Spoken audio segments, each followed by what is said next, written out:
En esta noche vamos a tratar acerca de el pecado y la vergüenza. El pecado y la vergüenza, con lo cual, repito, concluimos la serie La muerte de la conciencia. En la primera carta al apóstol Timoteo, capítulo 1, versículos 18 al 20, el apóstol Pablo le dice estas palabras: Este mandamiento, hijo Timoteo, o sea, era su hijo espiritual de Pablo, te encargo para que conforme a las profecías que se hicieron antes en cuanto a ti, milites por ellas la buena milicia, manteniendo la fe y buena conciencia. Observemos que Pablo le encarga a Timoteo que mantenga en su vida espiritual dos cualidades, dos características esenciales para sobrevivir. ¿Y por qué lo digo para sobrevivir? Porque dice que los que han desechado, cristianos que no han mantenido en su fe una conciencia limpia, van a naufragar. Se van a ir contra las rocas, contra los arrecifes en cuanto a la fe, algunos de los cuales, y menciona dos nombres, Himeneo y Alejandro, a quienes entregué a Satanás para que aprendan a no blasfemar. Hace algunos años, uno de los más grandes escritores puritanos, llamado Jeremías Burroughs, escribió en su libro El mal de los males las siguientes sentencias: es mucho mejor escoger una grande aflicción que un pecado pequeño.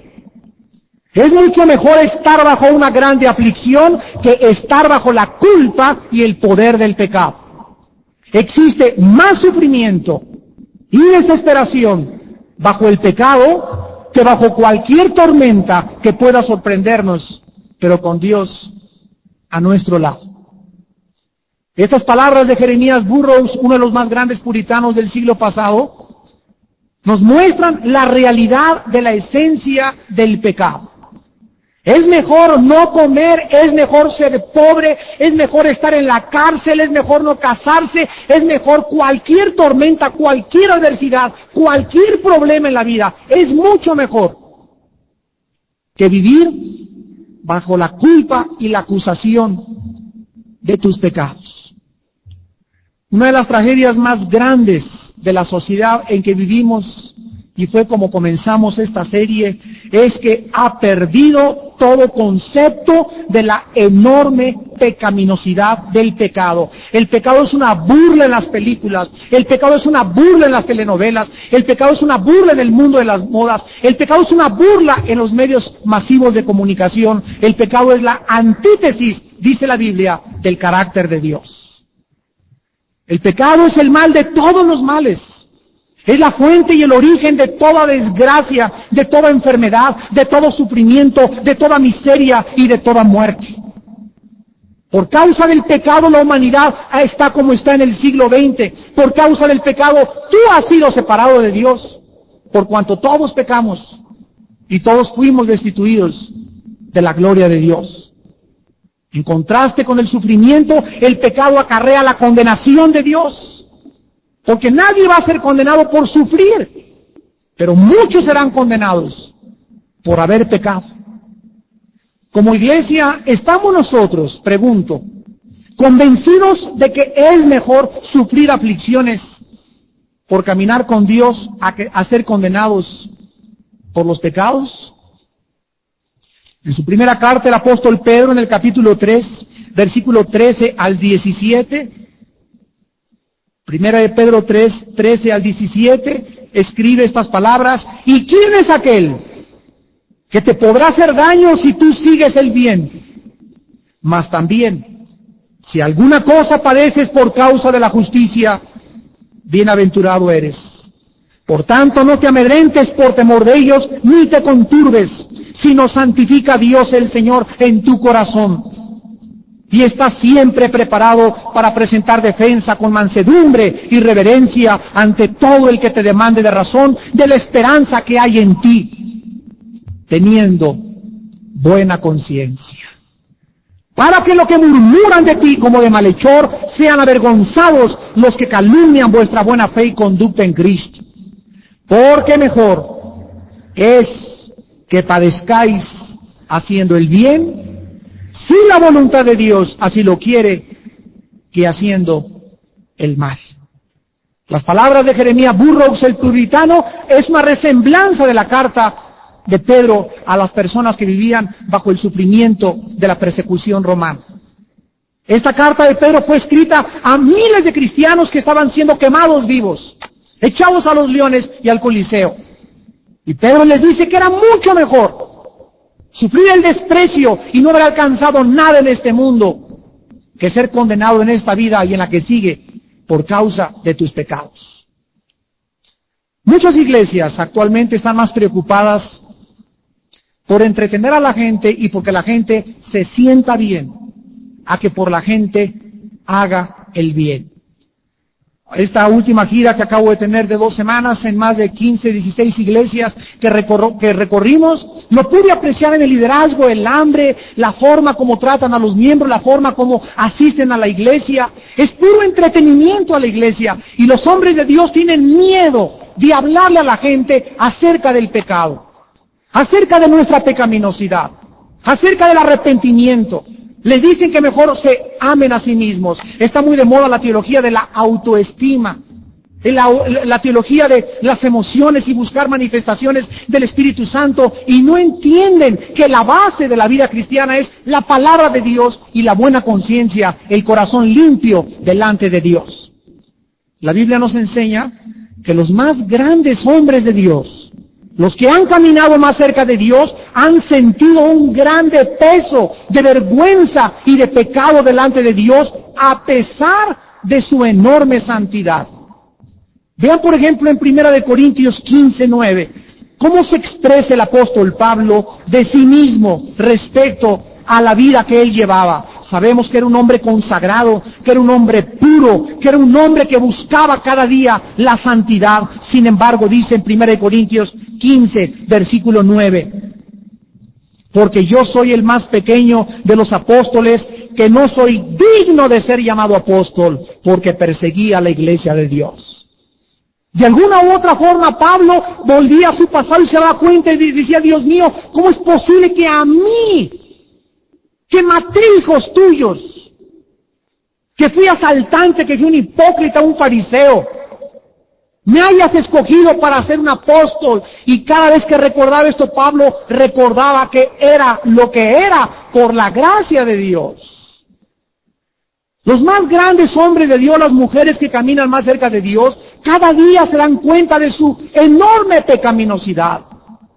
Cada día debemos sentirnos más indignos, más miserables por causa de lo que somos, porque este pecado que traemos dentro, hasta el momento de la redención de nuestro cuerpo, seremos libres eternamente de él. El que diga que no tiene pecado, se engaña a sí mismo. 1 Juan capítulo 1. Dice la Biblia en Filipenses 3, no que yo ya sea perfecto, ni que ya haya alcanzado un nivel donde ya me siento honrado y me siento... No, dice Pablo, continúo peleando, echando mano de la vida eterna, me extiendo adelante, olvido lo que está atrás. Pero jamás ningún hombre de Dios se consideró a sí mismo perfecto, ni tampoco que había llegado el momento de olvidar sus pecados. En 1 Timoteo capítulo 1, versículos del 15 al 16, el apóstol Pablo dice, palabra fiel y digna de ser recibida por todos, que Cristo Jesús vino al mundo para salvar a los pecadores, de los cuales yo soy el último. Eso dice. Pablo se consideraba el más pequeño de los apóstoles, indigno de ser apóstol, y se consideraba el más grande de todos los pecadores. ¿Cómo te consideras tú? ¿Eres acaso esa persona que, gracias Señor, porque no soy como las prostitutas, porque nunca llegué a traficar, porque nunca llegué a robar, porque nunca fui esto, porque nunca fui el otro, gracias Padre Santo? ¿Eres tú esa persona? Que siempre te estás autoalabando y comparándote con los demás y diciendo, pues no soy como los demás, o no soy tan pecador como mi vecina o como mi cuñada. Fíjate quién está hablando, el más grande de los apóstoles y de los santos de Dios. Yo no soy digno de ser apóstol, soy el primero de los pecadores. Y dice el versículo 16, pero por esto fui recibido a misericordia, para que Jesucristo mostrara en mí el primero toda su clemencia, para ejemplo de los que habrían de creer en Él para vida eterna. Pablo dice que si Él fue salvado, si Él fue asesino, si Él persiguió a la iglesia, si Él fue religioso, si Él fue hipócrita y fue una persona perversa, para ti hay esperanza también en esta noche que nos escuchas. No importa si tus pecados fueren como el carbón, dice la Biblia, como la blanca lana vendrán a ser. No importa que hayas matado a 50 personas, que seas primo del más grande narcotraficante, que hayas matado a tus 5 esposas, que hayas abortado a 50 hijos. En la sangre de Cristo hay perdón. En la sangre de Cristo hay perdón. Este es el mensaje de las buenas noticias del Evangelio de Jesucristo. Hay perdón en la sangre derramada en la cruz del Calvario para todo aquel que se acoge y viene a la gracia de Dios. Hay cristianos que piensan y dicen, yo soy aceptado por Dios porque valgo la pena, soy bueno, por lo tanto merezco su gracia y su favor. Si recibo bendiciones de Dios y me está yendo bien es porque lo merezco y soy una persona de enorme valor. Estos pensamientos ya son pecaminosos en sí mismos. En ninguna parte de la Biblia se nos enseña que somos aceptados por lo que valemos.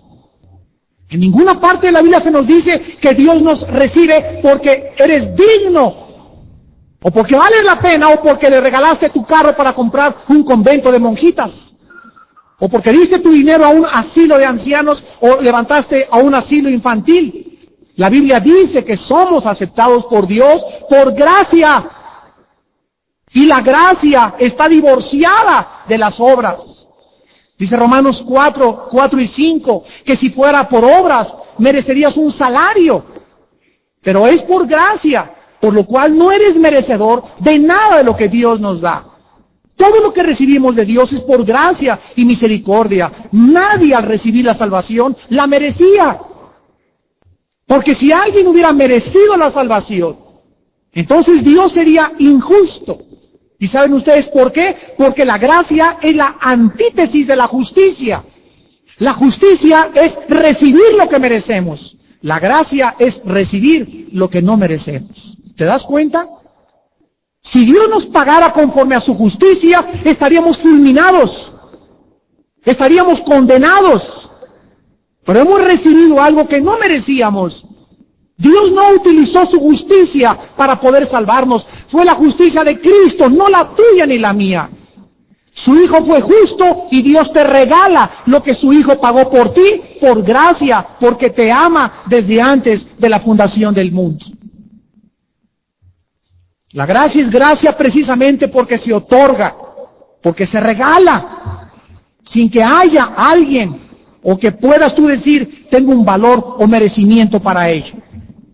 Juan el Bautista, en Mateo 3:11 dijo, el que viene detrás de mí, cuyo calzado yo no soy digno de llevar.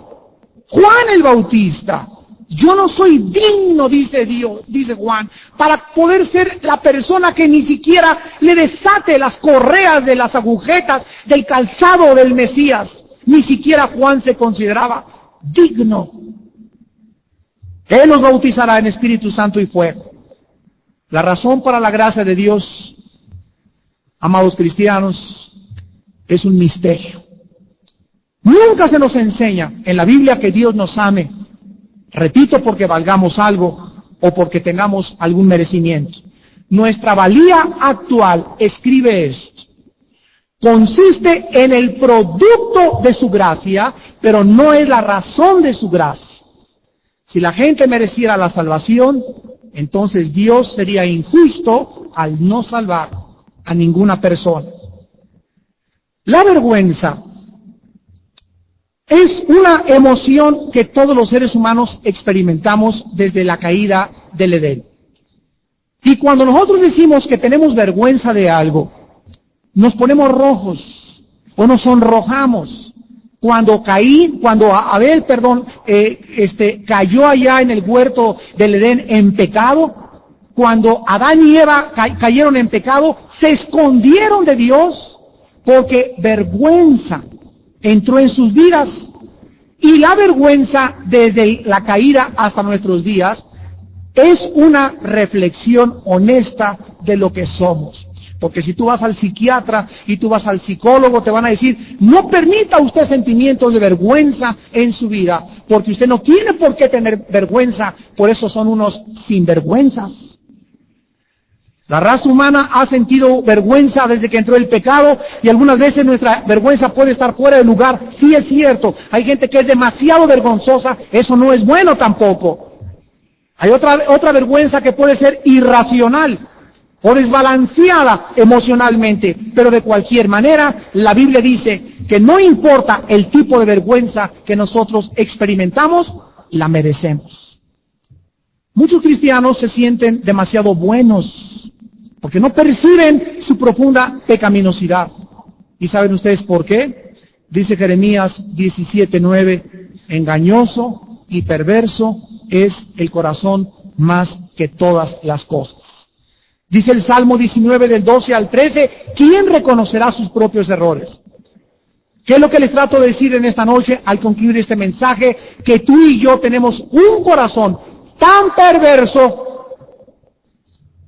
tan malo, tan engañoso, que si no vivimos diario en comunión con la Biblia, si no estamos diario en contacto con la palabra de Dios, si no estamos diario confesando, diario nuestros pecados, diario, si no estamos diario pidiendo y clamando la sangre de Cristo, a las 48 horas ya vives engañado. Tu conciencia comienza ya a cauterizarse sin que te des cuenta porque el pecado engaña.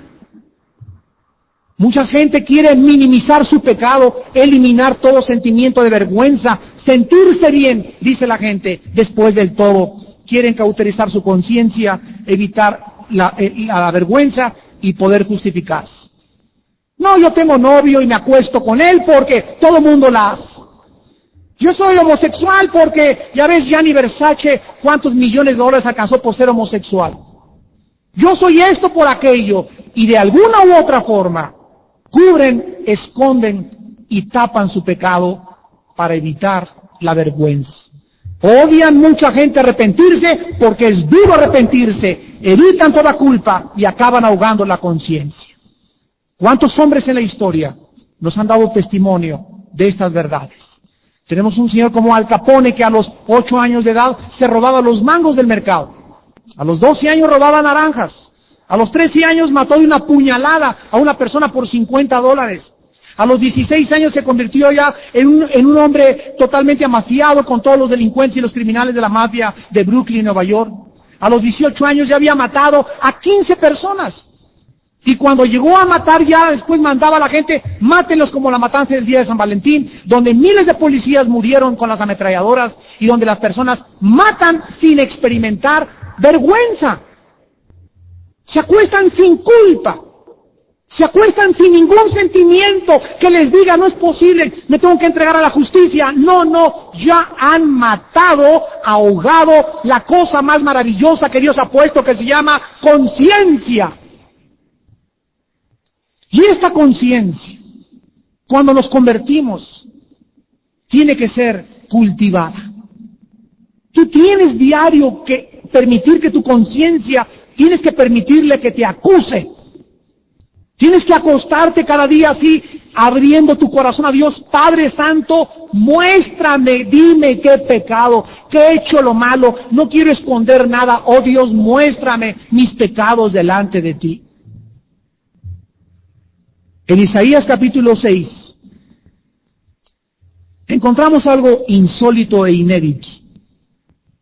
Casi todos los libros, como el de Jeremías, comienzan con el llamado de Jeremías en el capítulo 1. Pero en el libro de Isaías, durante 6 capítulos, comienza a manifestar su ministerio de profeta Isaías, y hasta el capítulo 6 nos relata Isaías su llamamiento. El capítulo 6 de Isaías es una de las formas más impresionantes, más claras, más pintorescas, más penetrantes que se encuentran en toda la Biblia, para que nosotros entendamos cuando Dios nos llama lo que tiene que existir en nuestra vida.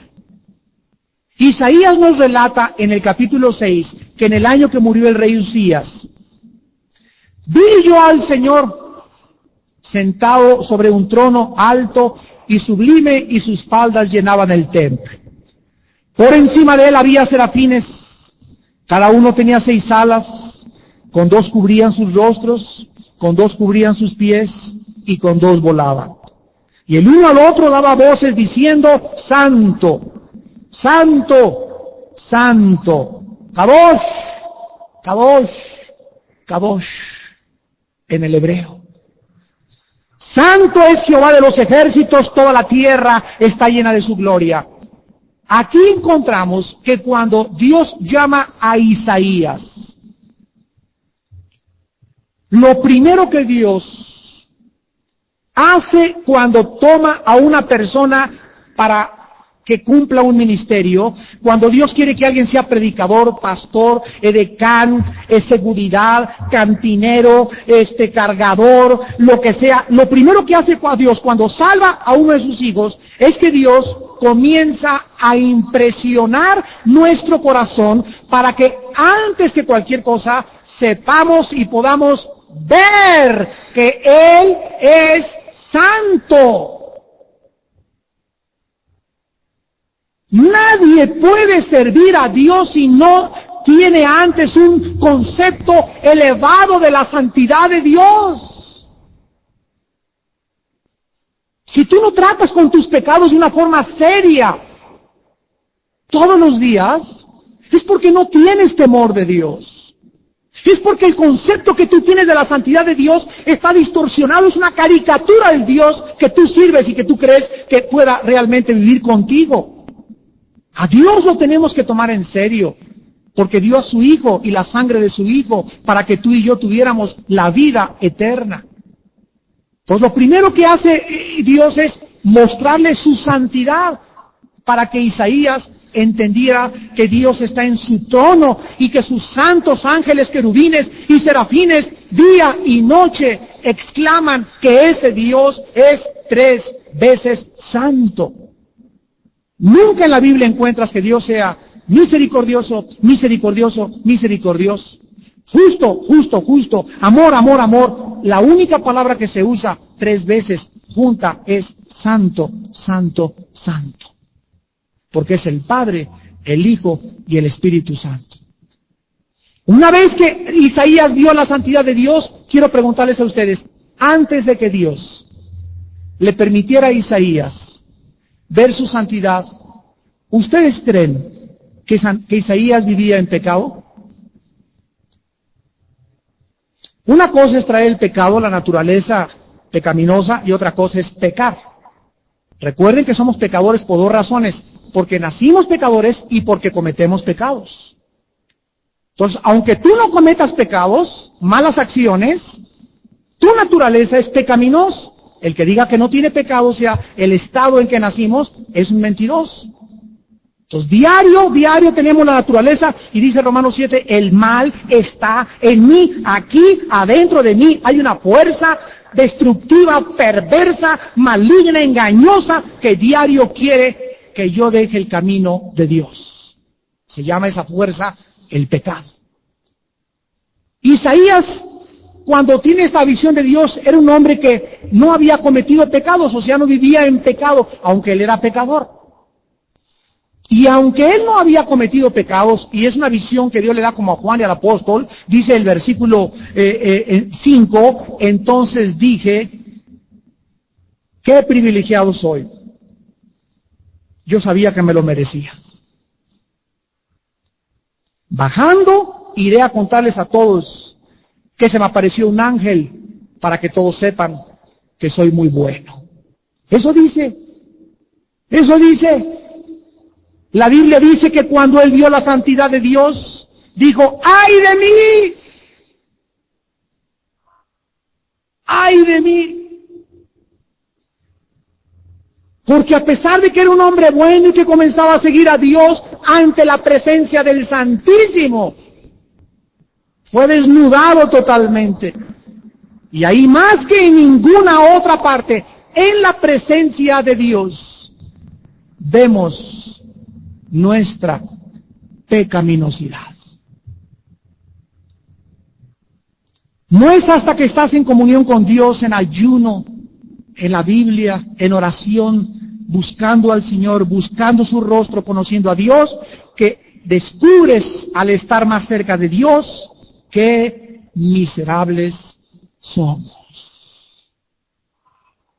Dios manda un querubín a que queme su boca con un carbón del altar, y una vez, dice el versículo 7, que toca su boca, la culpa le es quitada y limpiado su pecado. Entonces en el versículo 8 oí la voz del Señor que decía, ¿a quién enviaré y a quién irá por nosotros?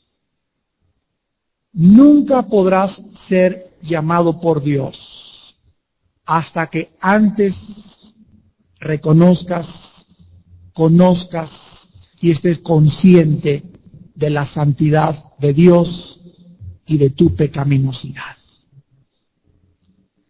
Los que sirven a Dios necesitan saber que Él es un Dios santo y que Dios toma en serio el pecado, por lo cual tú y yo debemos tomar en serio el pecado, para que cuando pequemos, lo confesemos y la sangre de Cristo nos limpia de todo pecado. Pero el que no toma en serio a Dios y cree que puede servir a Dios y cree que puede ser usado por Dios y cree que Dios le puede bendecir en pecado, es porque no conoce a Dios. El Dios tuyo es una distorsión, repito, una caricatura del Dios de la Biblia 3 veces santo. Es hasta ese momento en el que tú, Señor, eres santo, por lo cual no puedo tener este pecado, he caído, pero tu sangre me limpia, y te levantas, entonces es cuando Dios te envía, te usa como un instrumento útil en sus manos.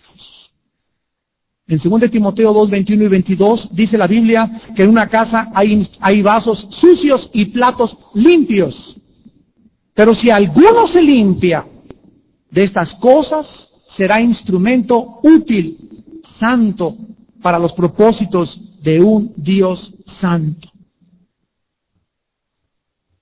Es importante que tú entiendas esto, porque hasta que tú no comprendas esto, nunca sentirás vergüenza de tus pecados. Hay muchos cristianos que pecan y se vuelven cínicos, se vuelven arrogantes, se vuelven hipócritas. Y en ese momento es cuando la gracia de Dios deja de operar en tu vida, hasta que tú te vuelvas a Dios con todo tu corazón, o hasta que Dios envíe en su misericordia un juicio que te haga recapacitar y regresar a Él en arrepentimiento. Vemos también esto en 1 Corintios 2:11 con el pecado y la psicología, porque la psicología del mundo, la que nació con Sigmund Freud, el doctor de Viena, que fue el que puso de moda el psicoanálisis,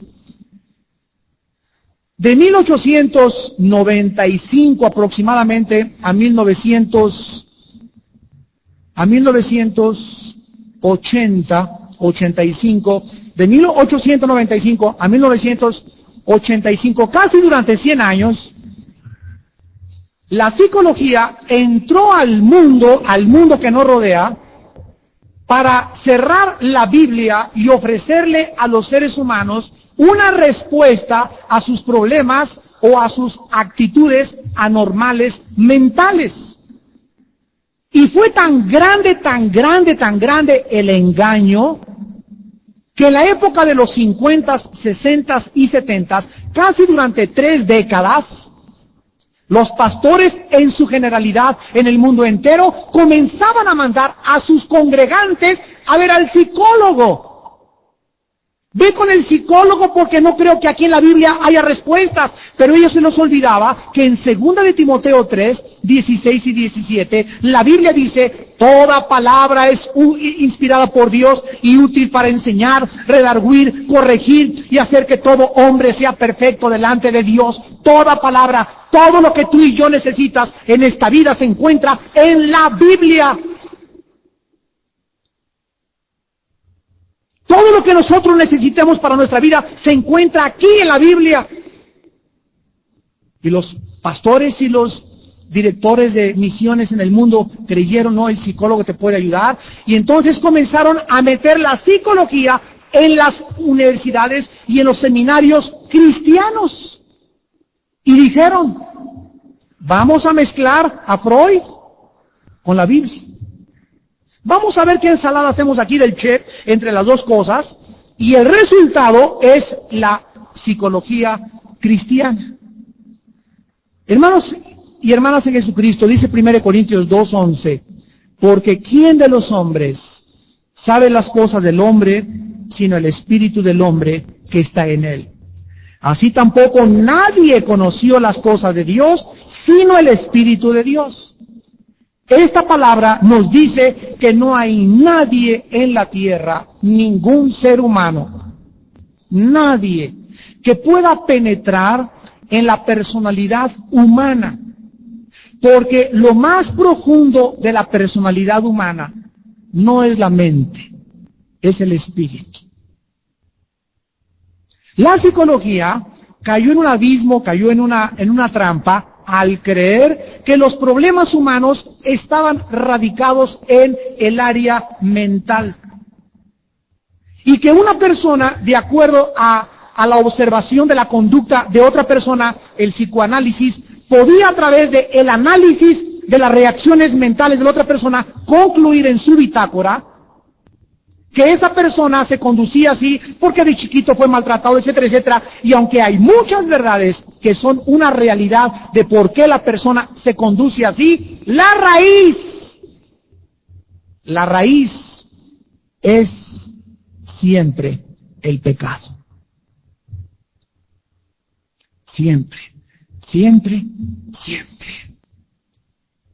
El pecado es la fuente de todas nuestras maldades, malestares, sufrimientos, enfermedades, anormalidades y todo lo que tú quieras. Y como el pecado es algo que nada más la Biblia lo revela, porque ¿quién es dice aquí el 1 Corintios 2, versículo 11, porque ¿quién de los hombres sabe las cosas del hombre, sino el espíritu del hombre? Entonces, para que yo pueda acercarme a una persona, ayudarla psicológicamente, estoy hablando de poder cambiar su mente, yo necesito meterme a su espíritu.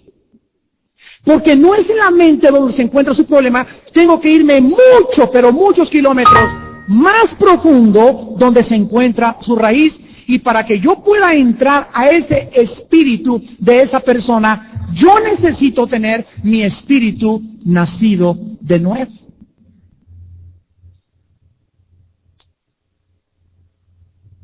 Porque dice el versículo 12, y nosotros no hemos recibido el espíritu del mundo, sino el espíritu que proviene de Dios, para que sepamos lo que Dios nos ha concedido. Yo me convierto a Cristo y recibo, ¿qué cosa? El espíritu de Dios. Y dice el versículo 13, que las cosas que hablamos ya con el espíritu de Dios, no son palabras enseñadas por sabiduría humana, no son palabras de la psicología, ni de Freud, ni de Jung, ni de Marx, ni de Hitchens, ni de nadie, sino con las que enseña el Espíritu. Entonces yo tengo una persona delante de mí, yo soy un pastor, o soy una persona que tal vez estudie psicología, ahora dejo mis conceptos freudianos, mis conceptos psicológicos de la universidad, y comienzo a usar la Biblia. Y le pido al Espíritu de Dios que me dé discernimiento, que me dé en sus dones palabra de conocimiento, que me dé palabra de ciencia, que me dé palabra de sabiduría para poder ayudar a esa persona. Y ya yo con el Espíritu Santo, que conoce el Espíritu de esa persona, de una forma milagrosa, le hablo palabras que él no se imaginaba que necesitaba oír para poder volverse a la cruz de Jesucristo. Nosotros tenemos que entender cómo funciona esto, porque el problema fundamental del ser humano es el pecado y no es la mente. Si la mente humana está actuando de una forma anormal, es porque en esa persona hay pecados no resueltos de su pasado. Si tú no eres una persona normal mentalmente, que tienes paz, que eres una persona segura, estable y con esperanza, es porque tu vida no está en comunión ni en relación con el Creador del universo. Salte del centro del universo, que es Cristo, y te conviertes en satélite. Hay un orden en el universo alrededor del Sol, porque hay una fuerza milagrosa, no es magnética, ni es la naturaleza, ni la madre naturaleza, es el Padre Santo que está en los cielos, quien sostiene el universo, quien creó el universo y quien te creó a ti y me creó a mí, para que nosotros funcionáramos alrededor de su Hijo Jesucristo. Salte de la órbita de Cristo y comenzarás a tener alteraciones mentales. Comenzarás a tener problemas muy fuertes mentales, de suicidio, de crítica, de amargura, de desánimo a la vida. Y les voy a decir, en muchos jóvenes esto se manifiesta por la forma como se visten. Todos los jóvenes así, pulgosos y despeinados, no, pues así andaba mi Señor Jesucristo con mis guaraches. No es cierto. Tienes un problema mental muy fuerte. Y es que tú no estás en relación con el Señor Jesucristo. Muchas muchachas con la faldita y el escote hasta por acá y coquetonas por acá y por allá, es porque su relación con Cristo está muy lejos de la realidad y lo manifiestan con su conducta externa. La persona arrogante, la persona orgullosa, la persona libidinosa, los que no pueden ver un par de piernas sin que se les salga la baba, son personas con problemas grandes mentales que no han resuelto. Y por esa causa viven de una forma anormal. Necesitamos recobrar el odio santo contra el pecado. Necesitamos entender que el pecado, 4 cosas, los que la quieren aprender. El pecado, número 1, te va a llevar más lejos de lo que pensaste que te llevaría. Nunca nadie puede imaginarse si Adán hubiera pensado, ¿hasta dónde me llevará el desobedecer a Dios? Adán lo hubiera pensado 3 veces antes de desobedecer a Dios. Adán sumió a la humanidad y tú y yo estábamos en Adán. Porque él fue nuestro representante, fue un pecado representativo de toda la raza humana. No es él el que pecó, tú estabas con él porque tú tomas las mismas decisiones que Adán todos los días. El pecado te llevará más lejos de lo que tú pensaste que te llevaría. Esas saliditas con tu jefe, esas fornicaciones con tu novio, ese dinero que del banco estás sacando, esas mentiras que estás echando poco a poco, te van a llevar más lejos y más lejos hasta que tú no sepas cuán lejos te lleva el pecado. En segundo lugar, el pecado te mantendrá más tiempo de lo que pensaste te mantendría. No, mire, yo nada más me echo un cigarrito. Yo nada más los domingos una copita. O un tequilita ahí nomás de vez en cuando, una canita al aire. De vez en cuando compro el Playboy. Nadie se imagina al pecar por tener un corazón engañoso y perverso que el pecado te va a mantener más tiempo de lo que tú te imaginaste que te mantendría. En tercer lugar, el pecado te hará más daño del que tú pensaste que te haría. Nadie puede medir las consecuencias del pecado. Si es cierto, como dicen muchos jóvenes, somos libres para hacer lo que querramos. Claro que eres libre para hacer lo que quieras, pero no eres libre para detener las consecuencias. Las consecuencias no las podrás controlar. Una vez que peques, la paga del pecado es la muerte. Y una vez que peques, se desata un mundo de destrucción que va a acabar con tu vida, tu familia, tu trabajo, y hasta el país entero es afectado por muchos pecados de muchos hombres individuales. Y en cuarto lugar, el pecado te costará más caro de lo que pensaste que te iba a costar. Nadie se imagina lo que se tiene que pagar por el pecado.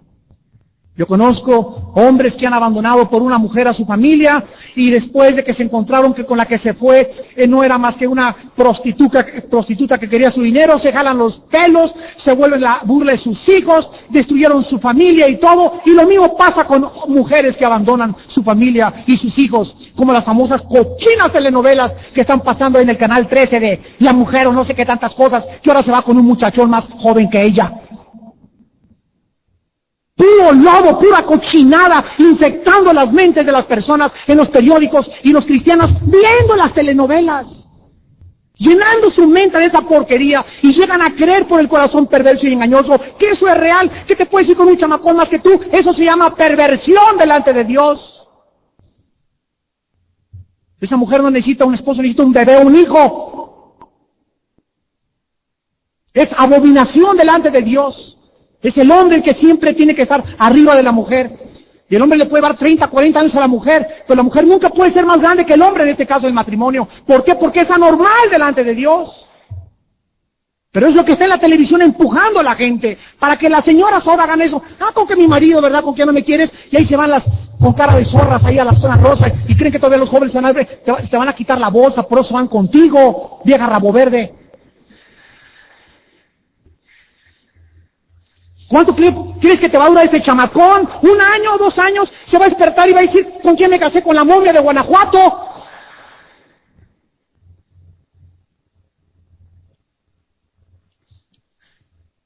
La Biblia dice que no existe nada para limpiar el pecado más que la sangre de Cristo. Dice Isaías 55, vuélvete a mí, versículos 6 a 7, vuélvete a Jehová con todo tu corazón. Y Él te va a perdonar. Porque Dios es amplio, amplio, grande la misericordia. Para eso extendió sus manos Jesucristo en la cruz. Para que si tus pecados fueran negros como el carbón.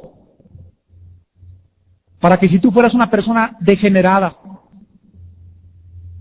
Para que si tú eras uno de los discípulos de Gianni Versace, el modisto homosexual que acaban de matar, no importa lo que hayas hecho, en la sangre de Cristo hay perdón. Pero una cosa sabemos, que los afeminados y los homosexuales no heredarán el reino de Dios. 1 Corintios 6, 9 y 10.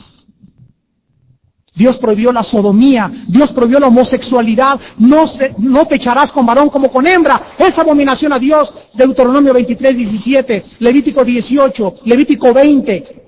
No podrás tener relaciones con los hombres como con las mujeres, es abominación delante de Dios. Y si tú tienes estos impulsos, o hay alguien en esta noche, o los que nos están viendo por la televisión, que tienen esas ganas de creer que es normal por tu corazón engañoso que te engaña, renuncia a la homosexualidad, renuncia al lesbianismo. Delante de Dios es pecado, y Dios condena el pecado. Vuélvete a Dios con todo tu corazón y recibe en esta noche a Cristo en tu vida como tu Salvador. A todos los que le recibieron, a los que creen en su nombre, Juan 1:12, Dios les da la potestad de ser hechos hijos de Dios. Quiero concluir esta serie de la muerte de la conciencia con un análisis de algunos pecados que tú tienes que tratar en esta noche con ellos. Muchos tienen malos hábitos. Puedes fumar, tomar alcohol, a lo mejor comes demasiado, a lo mejor no haces nada de esto, pero te vas a Cuernavaca a 150 en tu coche y manejar exceso de velocidad y no poder controlarte es pecado, porque los ángeles cuando pasas de 100 se bajan de tu carro. Te comes las uñas, eres muy sarcástico, compras pornografía, hablas mucho contra otras personas, payaseas, comienzas a exaltar tu vida, te gusta lucirte, gritas con facilidad, etcétera, etcétera. Cualquier hábito pecaminoso que tú tienes, si no lo detienes hoy, dentro de 6 meses o dentro de 1 año, ya no es un hábito, ya forma parte de tu carácter.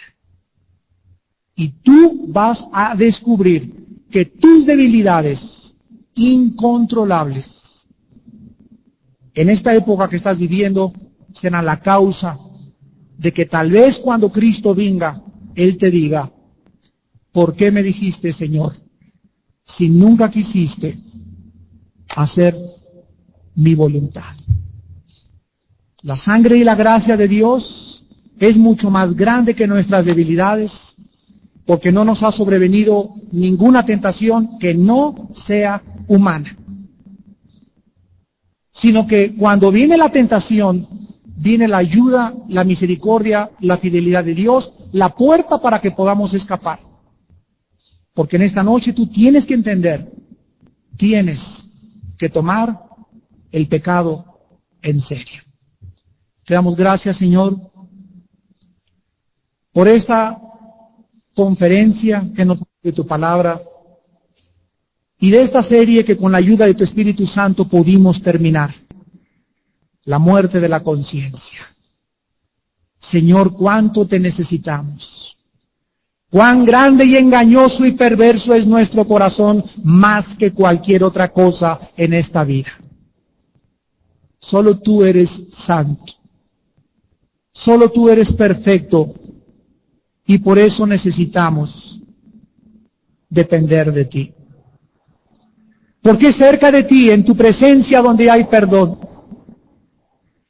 en tu presencia hay santidad, en tu presencia hay plenitud de gozo, en tu presencia hay perdón.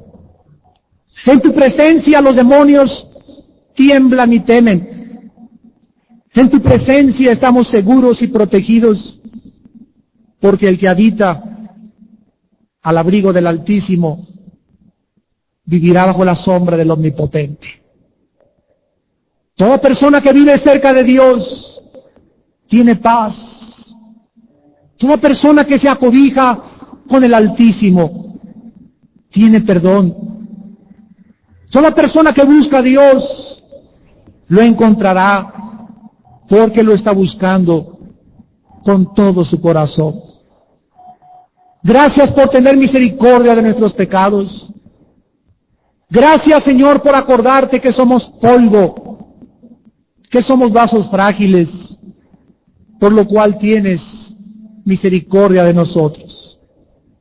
Pero tu palabra dice que también tomas en serio el pecado y que nadie puede burlarse de ti. Todo lo que el hombre siembre, el hombre recogerá. Los que siembran para la carne recogerán muerte y corrupción. Los que siembran para el Espíritu, vida y paz. Porque los que son de la carne piensan en las cosas de la carne, mas los que son del Espíritu, en las cosas del Espíritu. Y el ocuparse de la carne es muerte. Pero cuando nos ocupamos en ti, cuando nuestra vida gira en ti, cuando nuestro negocio gira a tu alrededor, Señor Jesús, cuando nuestro matrimonio está en ti, Señor, tu bendición mora sobre nuestras vidas y nos animas y nos das fuerzas para seguir amándote cada día más y más. Bendito seas, Padre eterno, por tu Hijo crucificado, porque a los 3 días lo levantaste de los muertos y porque nos lo entregaste para que ahora vivamos para Él. En esta noche muchos de ustedes están muertos en sus pecados. Dios te trajo en esta noche para despertar tu conciencia, esa conciencia que estabas ahogando, esa conciencia que querías cauterizar y matar. Dios no ha permitido esta noche que lo hagas, porque su palabra es penetrante como una espada de 2 filos y esta noche has penetrado y surgido en tu corazón para que tú tengas vida eterna y camines con Jesucristo.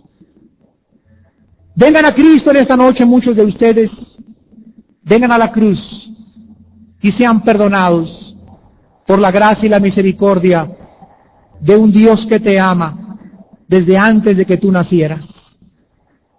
En esta noche les invitamos a muchos de ustedes a que vengan a la cruz, a que vengan a la fuente del perdón, donde una fuente de vida eterna en la sangre de Cristo saltó para vida eterna, y recibe en su palabra la herencia entre los santificados.